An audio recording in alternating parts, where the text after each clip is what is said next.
We wake up at the same time, take the same commute, and stare at the same screens. Our routines are secure, and we are completely safe.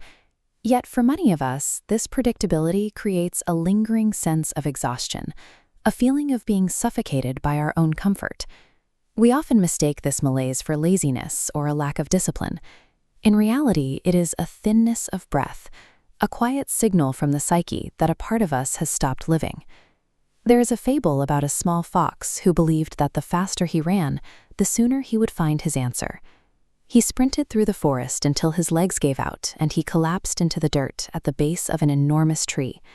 Unable to move, his senses suddenly sharpened. He felt the breeze rustling the leaves and smelled the rich, damp soil beneath him. The fox saw that the answers were already there.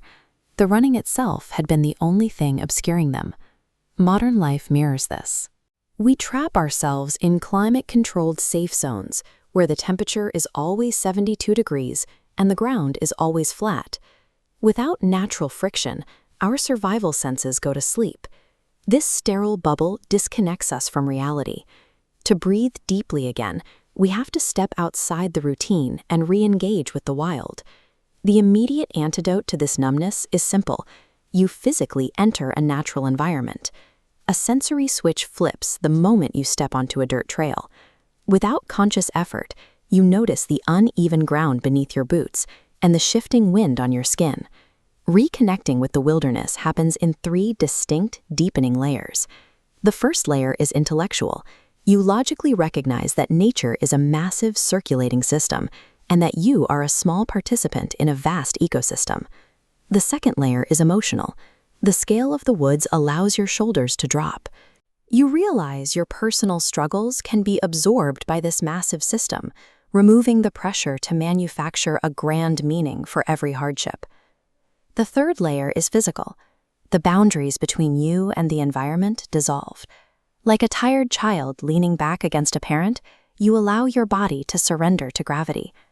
This psychological relief is only possible when you bypass the brain and physically give your weight over to the environment. This wave oscillates between positive and negative peaks. This is the grammar of the universe, the mechanism governing all natural environments. This loop requires opposing forces, light and darkness, growth and decay. The minus phase isn't a failure, it's the mandatory preparation for new life. At a biological level, the bright colors and intense fragrances of spring flowers only exist because of the harsh, freezing temperatures of the winter that preceded them. The cold activates the bloom. Human experiences follow this same biological principle. Relationships that end, dreams that stall, and nights of frustration are our winters. These setbacks are not a waste of time. They are the vital soil required for whatever you build next. We often treat the feeling of being connected to the wilderness as a poetic metaphor or a nice thought. However, the chemical reality is more direct. The carbon and nitrogen atoms making up your body were forged inside a star and scattered by a supernova over 4 billion years ago. You are built of stardust.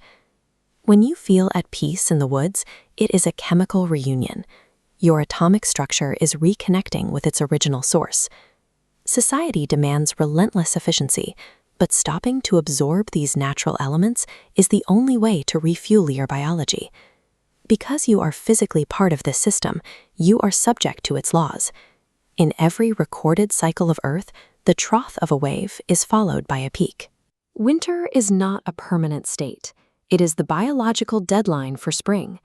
As long as the cycle of positive and negative continues, these quiet moments of pause are essential. They prove that you are not lost. You are moving through a necessary phase of the universe's timeline.